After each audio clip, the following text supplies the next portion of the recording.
All right, we live. We should be good. Just waiting for it to pop up.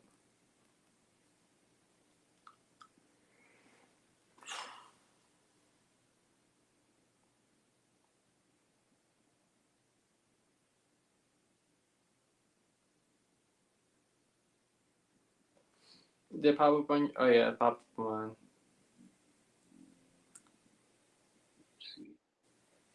Did it pop up on? Oh yeah. All right, we good. All right, shalom, shalom, shalom.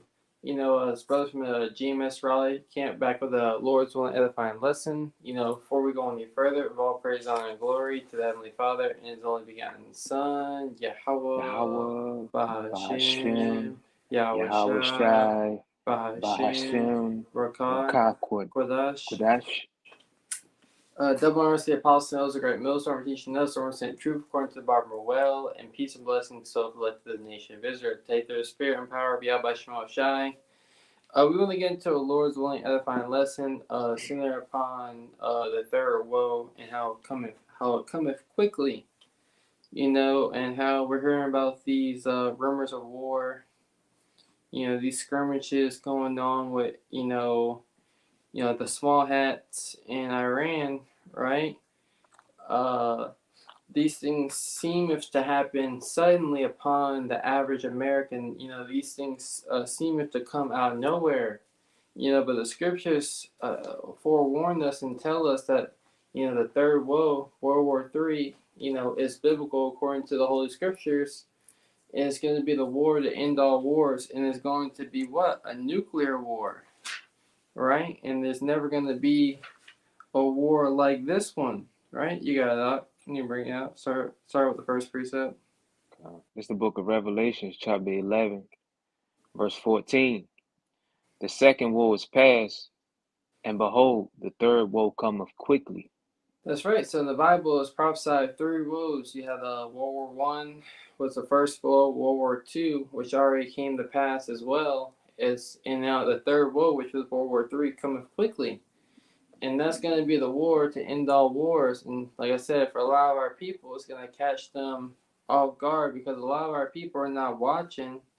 You so-called Negroes, Latinos, and Native Americans, who are the biblical Hebrew Israelites, are not watching for the signs of the times that we're in. You're not measuring the times. You're not hearkening to the Lord's servants, the prophets that He set up that would never hold their peace, right? But we've been warning you about this time, right? Starting with our apostles and elders on down, that World War III is going to be the end of America, and to seek the Lord and to repent and to turn back. You see that this great and terrible day does not come upon you unaware. If you have a precept, bring it out. If not, get that Second Peter's. I had something going into what you mentioned about the wars. Yeah, go ahead. That. It's Saint Matthew chapter 24, verse 6. It says, Mm-hmm. and ye shall hear of wars and rumors of wars. See that ye be not troubled, for all these things must come to pass, but the end is not yet. Yeah, for all these things, that's the spirit, because I was actually on that page too.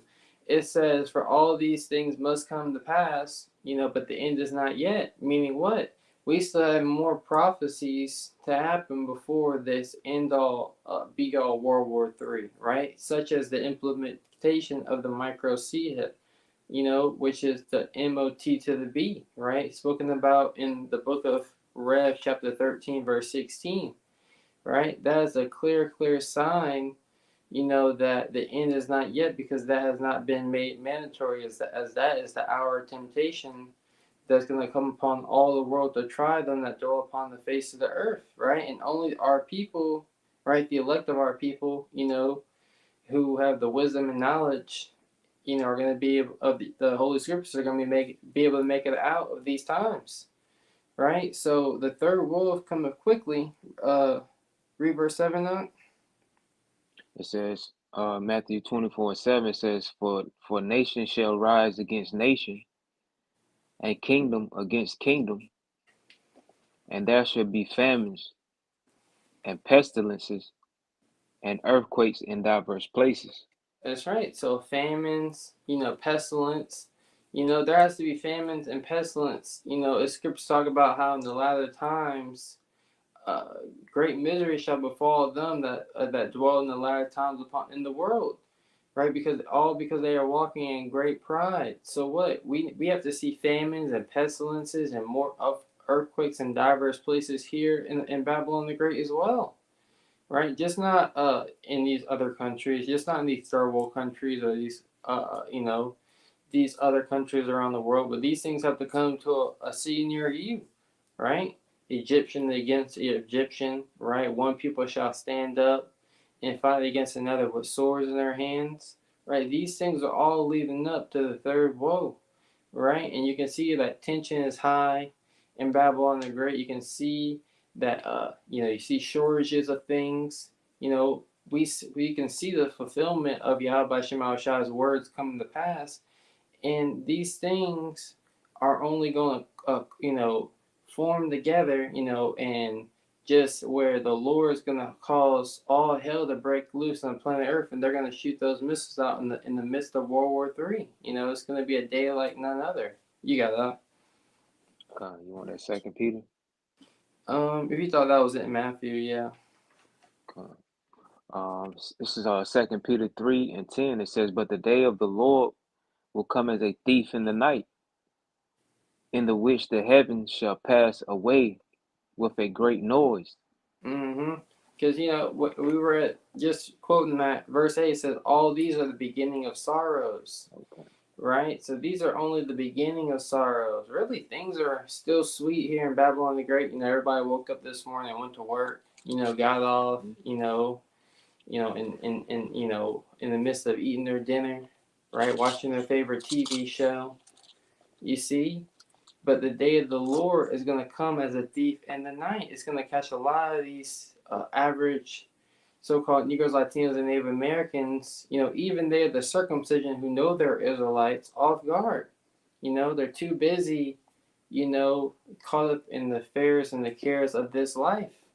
You see, but the Lord, has what scriptures talk about, have sent therefore all my servants the prophets, rising up betimes and sending them. So before the destruction come, the Lord sending his prophets so you can ready your mind for this great day that's coming. Right? The third world, a lot of you women who have men, your men are gonna die in the war. You see? Scriptures talk about that. Go ahead. You want to get that? That's 2 Ezra 16. Yeah, I was holding it. Okay, come You want me to start at 33? Yeah, that's spiritology. Come. It says, "The virgin shall mourn, having no bridegrooms. The women shall mourn, having no husbands. Mm-hmm. Their daughters shall mourn, having no helpers." Why? Because here it is. There's going to be a great draft, and women are going to be drafted in the war. They're already hinting at that. We took a picture at camp of this sign. Let me see if I can show you, brothers.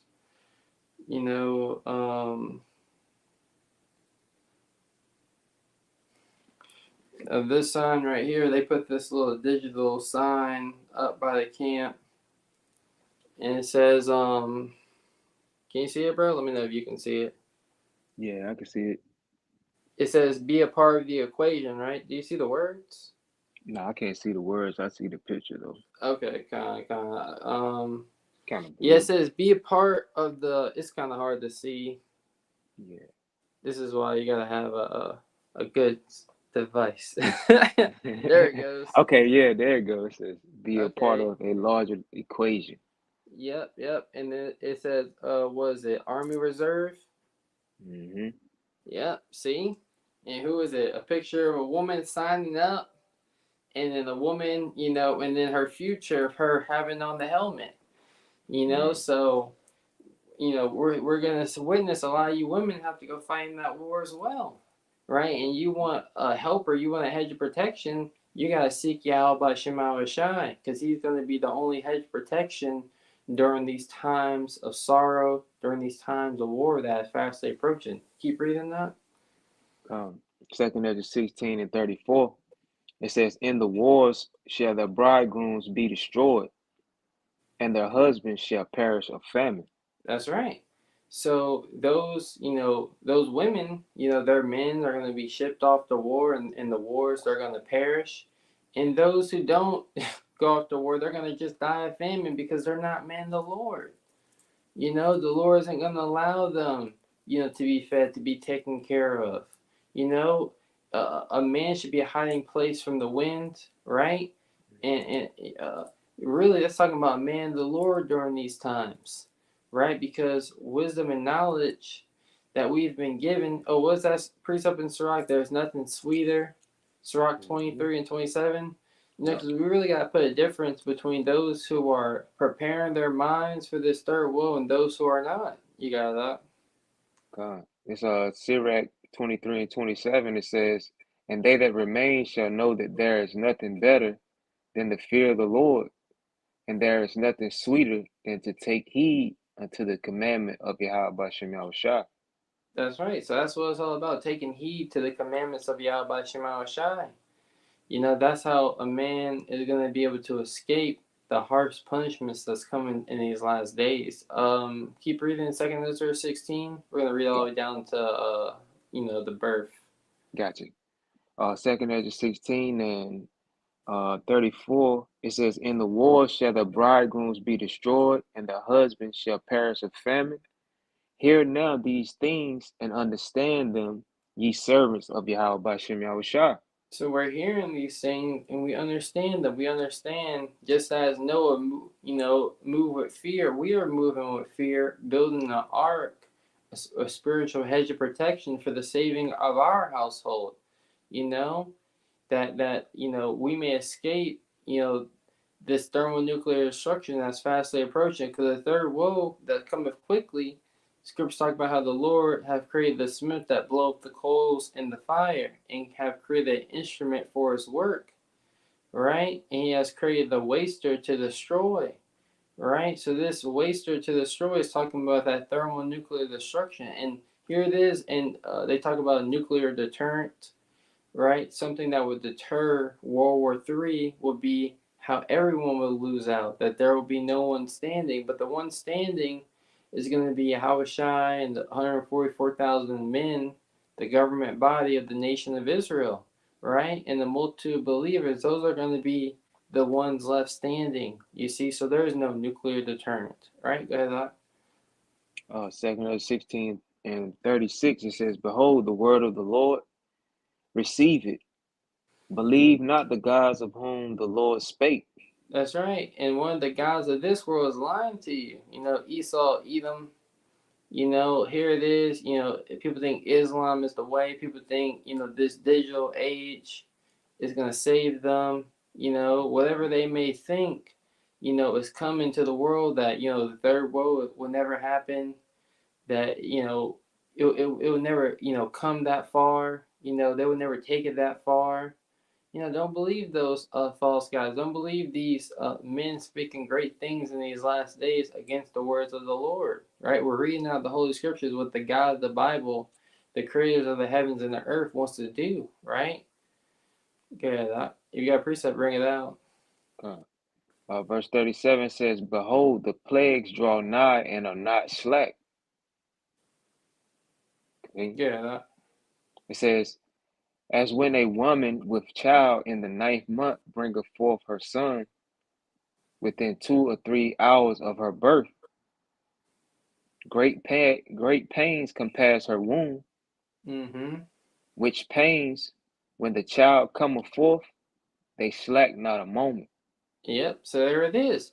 So the plagues draw nigh, and it gave a similitude of when a woman's about to give birth. There's no escaping those birth pains. So before the third woe comes, before all hell breaks loose, before nuclear destruction, all hell is going to break loose, right?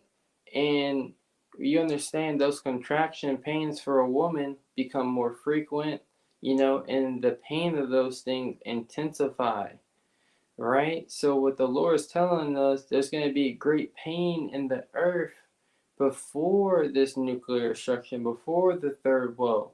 because the third woe is going to be the same day that the believers of Yahweh Shema Shai are delivered out of this place. That's going to be a day that Yahweh Shai returns, right, and delivers us out of it. That's how we understand, and that's why we're not afraid of the third woe happening, right? And we have understanding of the prophecies that are written for deliverance, and this is why we're comforted, and this is why this is the hopeful year of Jacob's trouble, right? The hopeful year that Yahweh Shema Shai brings His words to pass, because the sooner He brings this thing to pass, the sooner we get out of here, right? So we understand that a time of trouble has to come before the third woe. You got something? Yeah, this Jeremiah 30:7, it says, "Alas, for that day is great, so that none is like it. It is even the time of Jacob's trouble, but he shall be saved out of it." That's right. So before the third woe, a time of Jacob's trouble would have to come, right? A time like none other, right? But he, the elect of the Lord's people, is going to be saved out of it. So we're putting on with the mind frame that the elect would have. Seeking the Lord 10 times more, fearing the Lord, serving Him sincerity and truth, walking by faith and not by sight. You see, these are things that a true man of the Lord will be doing, preaching the word, giving His people warning. Scriptures talk about how iron sharpeneth iron, right? So a man sharpens the confidence of his friend, right? This is the mindset that one would have, understanding the third woe is coming quickly. Let's get that Second Peter's. 2 Peter 3, Mm-hmm. starting at 10. Mm-hmm. 2 Peter 3:10 says, "But the day of the Lord will come as a thief in the night, in the which the heavens shall pass away with a great noise, Mm-hmm. and the elements shall melt with fervent heat." That's right. So the day of the Lord, coming as this thief in the night, meaning what? It's going to catch a lot of people off guard. It's going to happen when a lot of people least expect it, right? And the elements, and this kingdom is going to melt with that fervent heat, that thermonuclear destruction, right? So seeing that all this is about to happen, seeing that all this is about to come to pass, shouldn't you have the mindset to get right with the God of the Bible that's offering you a way out, a way to escape these coming plagues? Everybody's again scared and nervous. When they hear that the price of gas is going up, when they hear that the price of living and food is going up, when they hear that a woe is coming, right? Nah, you should be wanting to leave this world behind, and seek something better. You can keep reading. It says, "The earth also and the works that are therein shall be burnt up. Mm-hmm. Seeing then that all these things shall be dissolved, what manner of persons ought ye to be in all holy conversation and godliness?" Seeing that, so what manner of persons ought you to be? How should one be acting knowing that all this is about to happen? What should be your conduct? How should you be moving, knowing that all hell is about to break loose, right? What should your attitude be? Should it be, cashing overtime at the job so you can save for that vacation, or should it have the mindset, to seek the Lord, and really what we need to do is pray more. That's what our people need to be doing, praying to Yahweh Shema Shai. What is that in Ephesians 5:14? We'll get that after this. Keep reading that. Come. You got something? Yeah, I had some. This is Philippians 2:12. It says, "Wherefore, my beloved, as ye have always obeyed, not as in my presence only, but now much more in my absence, work out your own salvation with fear and trembling." Mm-hmm. Yeah, you can speak on it. Yeah, hey, we obeyed the Lord's, word in our past life, and on Lord's willing with those men coming back. He's saying what more in his absence. Seeing that this day of destruction is coming upon us, and we see that it's getting closer and closer. what manner of persons are we to be, as we just read in Peter's. It says, work out our own salvation with fear and trembling. And it starts with the fear of the Lord, you know? That's it, bro. Was there any more in that, Peters, or was that the point? That was, let me see, it might have been a little more on that. Let me finish starting at verse 10. Let's see. Looking for and hastening unto the coming. Well, yeah, I read that.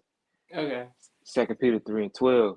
It says, looking for and hastening unto the coming of the day of the Heavenly Father, wherein the heavens being on fire shall be dissolved, and the elements shall melt with fervent heat.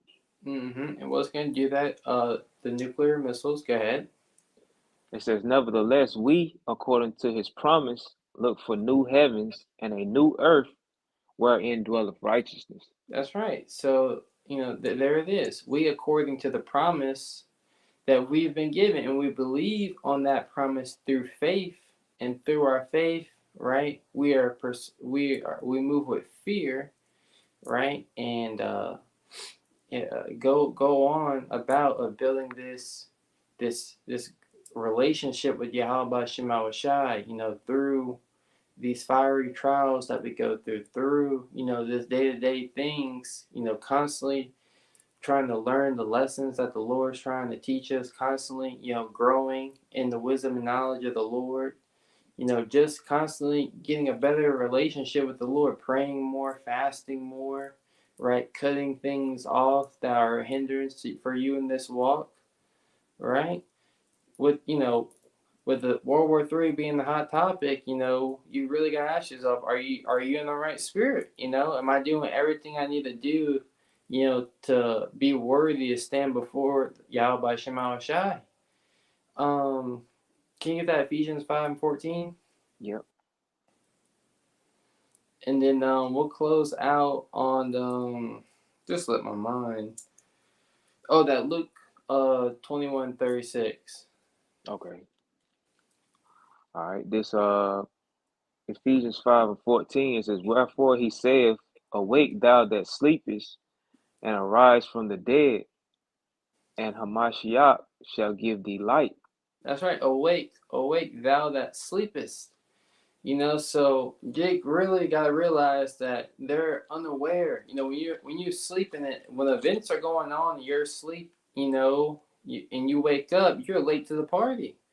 So Jake got to realize how late to the party they really are, right? Arise from the dead. What us being quickened by the Spirit of Yahweh Shema Shai teaches us how to separate ourselves from these other nations, right? And Yahweh Shai is giving us light, which is the understanding of what the hell is going on now.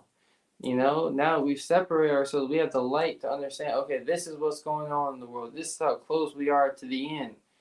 Really, the Lord has us on this anticipation that can happen any day, so we don't get lackadaisy.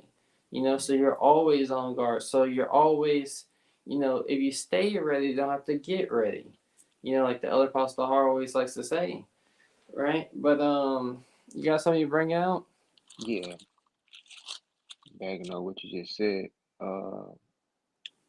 It's Matthew 24 and 43. It says, but know this, that if the good man of the house had known in what watch the thief would come, he would have watched and would not have suffered his house to be broken up.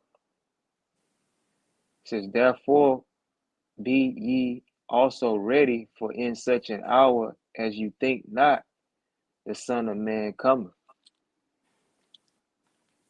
That's right. You want to speak on it? Yeah, just bagging up the point, you was just saying, like, if you're in a sleep, you're unaware, you're in a lackadaisical spirit, you're not paying attention to what's going on. And when a thief comes, he don't tell you when he's coming. He's not gonna give you he's not gonna send you a text message or a phone call saying, hey, I'm gonna come break in your house. No, he just gonna come when you least expect it. So that's what the day of the Lord consists of. It's gonna come as a thief in the night. And if we're on our watch and prepared, then we'll be waiting. When the day of the Lord happens. The Lord giving us the signs to keep up, stay on our watch. That's right. That's That's right, bro. Um, keep reading that Ephesians, Baba Kasha, and we'll come. wrap it up after we get that Luke. Gotcha. This is Ephesians 5:15. It says, "See then that ye walk circumspectly, not as fools, but as wise, That's redeeming right. the." So, yeah, I'm Sorry. sorry, brother. So, circumspectly, circum means around, and spec means to look. So, we're supposed to be looking around. Mhm. Read it again, Doc, and then it's going to explain why we should be looking around.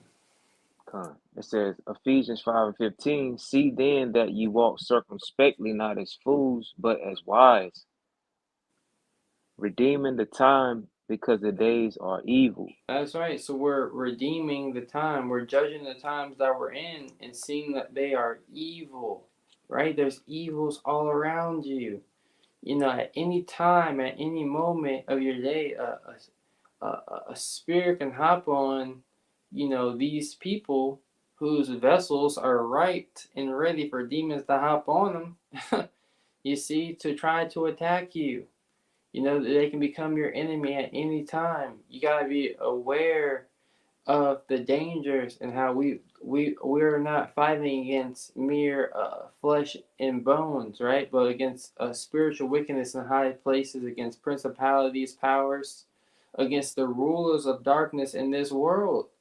You don't think Esau Edom spends time, praying to his God to send evil spirits to try to harm us, right? So we gotta constantly be praying to our God, Yahweh Shema Rashai, to defend us, to protect us. We should be crying out to the Lord more and more. You see, is not the Lord worthy for you to be crying unto Him and to be constantly praying to Him? Get that, Luke? Come. This book of Luke 21:36. "Watch ye therefore and pray always, that ye may be accounted worthy to escape all these things that shall come to pass, and to stand before the Son of Man." That's right. So not only are we supposed to be watching always, watching for the signs, understanding the times that we're in, being aware of the dangers that are constantly around us, right? What how dangerous times we're in. You see, but we're supposed to be praying always because we can't do it alone. We can't do it by ourselves, right? We need a higher divine intervention, right? We need Yahweh Shema Shai to really help us out during these sorrows that are coming to the world. Yeah, we're warning you about the sorrows, but we need help too. And it's Yahweh Shema Shai that's ultimately going to help us, right? So this is why it's important for us, as the believers of the Lord, to keep on, learning our lessons, to keep up building that relationship with the Lord. That so when this third world that is coming quickly, which is going to be thermonuclear destruction, the second death, right? The war that ends all wars, the same day that Yahweh Shah returns, you see, we may be accounted worthy to stand before Him and receive that mercy. So, you got any more precepts you want to bring out, bro? Nah, I had some more going into the world's war, but it's all good. Kind of. Yeah, that's pretty much the point. The Yeah. third woe is coming quickly. We read that in Revelations, the 11th chapter. Right. It's really, understanding that since the third woe is coming quickly, for us, scripture say, don't be afraid. For the end is not yet. Uh, uh, there's nothing really to fear. Like that the Lord hasn't given us the spirit of fear. The only one we fear is Yahweh Shema Shai. We're anticipating the wait, right? Nevertheless, that's what that means. Nevertheless, all these things will be burnt up. We, according to His promise, look for that new heavens and that new earth. You see, we really don't care that this place is going down, or that this place is going down. We're not looking for it to stay. We're actually very happy that it's going down, right? So with that, Lord's willing edified. Next time we want to say Shalom. Shalom.